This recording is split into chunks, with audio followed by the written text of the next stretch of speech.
Hello, welcome back to my channel. I am Nupur Akotkar. I am a counseling psychologist, and today we are going to be talking about a very important yet a very layered topic, which is called as reparenting our inner child.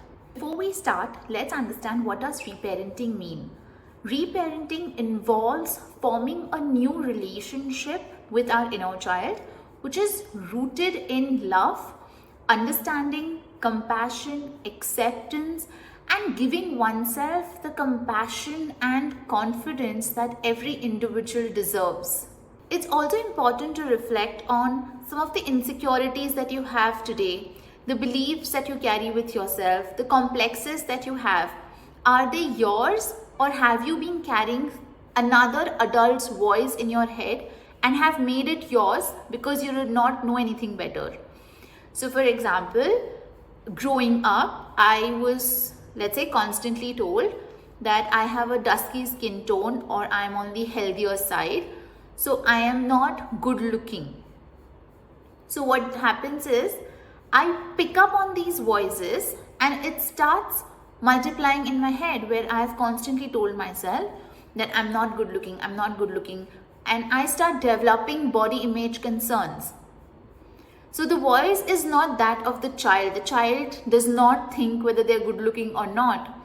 But growing up, if that 5-year-old has been called ugly or has been told that they are plump, they're healthier, that they need to lose weight, what happens is it starts looking at itself from the eyes of the adult. Your current self, your present self, as the structure, a building. And your inner child is the foundation. When we are all born, we have certain basic needs. The needs are in the form of love, trust, and acceptance. For whatever reasons, if these needs are unmet, then they can show up in our adult life in different forms, such as through somatic illnesses, through somatic symptoms like body pain, skin diseases, ailments of sensory organs, or through mental illnesses, or in the form of cognitive dysfunctions, or in the form of complicated relationship patterns, repeated patterns, lack of self-esteem, body image concerns, autoimmune diseases. Attachment styles are mostly anxious or avoidant. Even experiencing painful menstrual cycle for women. So these are all different ways in which that unmet need starts showing up in our adult life. The way we perceive success, the way we perceive ourselves, our internal conversation, our coping mechanisms, addictions, these are all different forms which indicate that there is a need for inner child healing. Now, one most important thing to understand on this journey is that at no point are we holding our parents responsible for not meeting those needs. I, as a child, could have the need of being held physically, to be expressed or communicated love through hugs, kisses, hold, physical touch. But for whatever reasons due to their own experiences, my parents could have communicated their words through acts of service, through words. But I, as a child, needed that love in the form of physical touch. And because my parents, for whatever reason, were not able to provide that, my need as a child remains unmet. This does not mean that our parents did not love us or that they did not do the best that they knew at that point. So the idea of reparenting is to change this relationship that we have with ourselves internally and to provide that child with all the needs that went unmet in the formative years. So it's basically like whatever has been missing in the foundation to ensure that the building stays resilient, we provide that to the child now. So the first step in this journey is to meet with our inner child, to identify our inner child. Now, how do we do that? You can either do that through meditation or through the tool of journaling. Either ways, it is very important to reflect on your childhood journey and identify.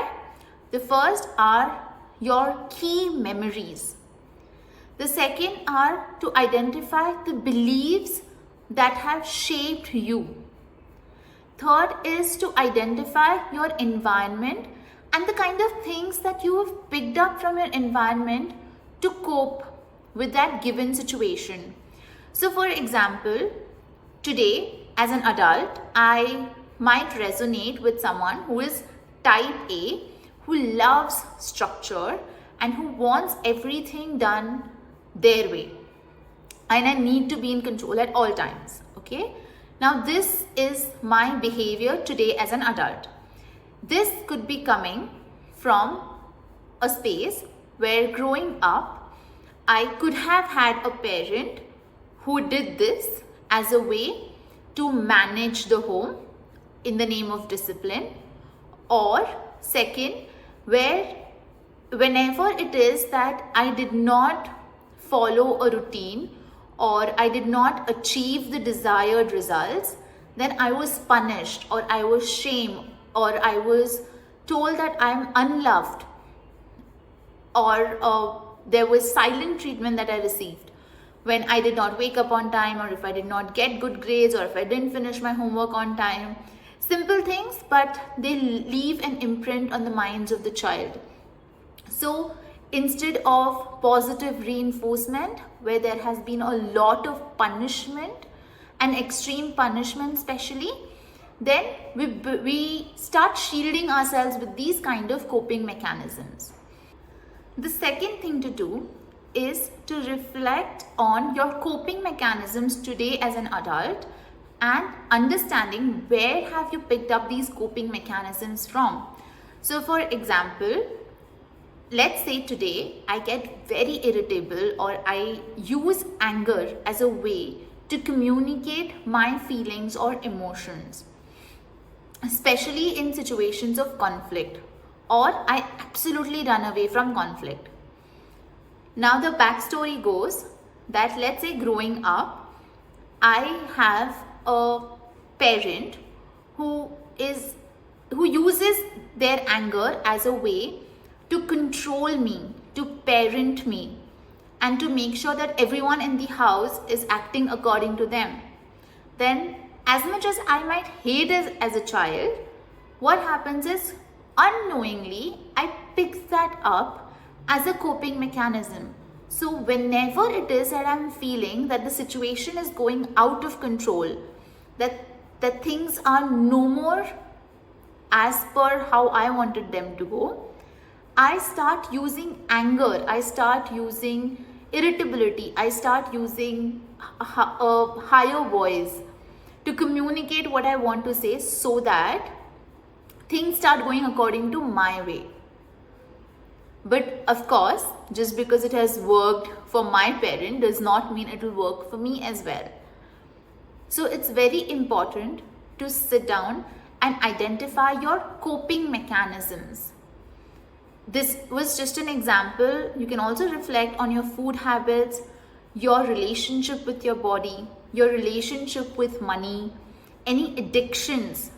It's one thing to enjoy certain things, but it's another to be dependent on it to even feel de-stressed or relaxed. People-pleasing tendencies, where I'm constantly seeking validation from people outside, where I constantly feel like I need to give in order to receive in relationships, or I feel that if I don't continue giving in certain relationships, that person will leave me or will stop loving me. These are all coping mechanisms that we have picked up growing up. So the second important thing to do is to reflect on your coping mechanisms and get to the root of where have you picked up these coping mechanisms from. The third thing to do is to identify your fears, just broadly categorizing them into fear of abandonment, fear of rejection, fear of loneliness, fear of humiliation, and fear of failure. Now, these are just broad categories, but it's very important to identify what are some of the fears that you experience that are a driving force in your life. So, like I was giving the example of constantly giving in a relationship. I might fear abandonment if I don't go out of my way for other people. I might feel that if I don't act according to the will of another person, will this person reject me? Will I be alone all my life? So a lot of times we try to change who we are. We try to starve ourselves in order to fulfill the needs of another person or another situation. This is very, very common, especially at workplace and in romantic relationships, where we try to give a lot, we burn ourselves out in order to receive that small gesture of validation from the other person. So the third important thing to do is to identify your fear. Now remember that reparenting is a journey and it is not a one-step process.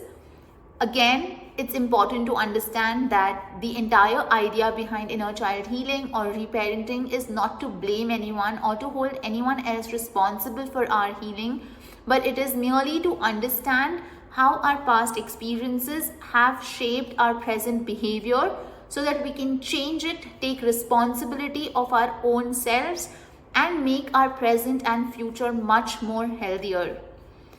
And one most important thing is, do not hesitate from reaching out to an expert and take the necessary help, because inner child healing can do wonders for you. If you found this video useful, don't forget to like and share. And if you already haven't, subscribe to our channel. Remember, there's a link in the description box wherein you can go ahead and anonymously put your questions or topics that you want me to cover in the upcoming video. See you in my next video. Until then, take care.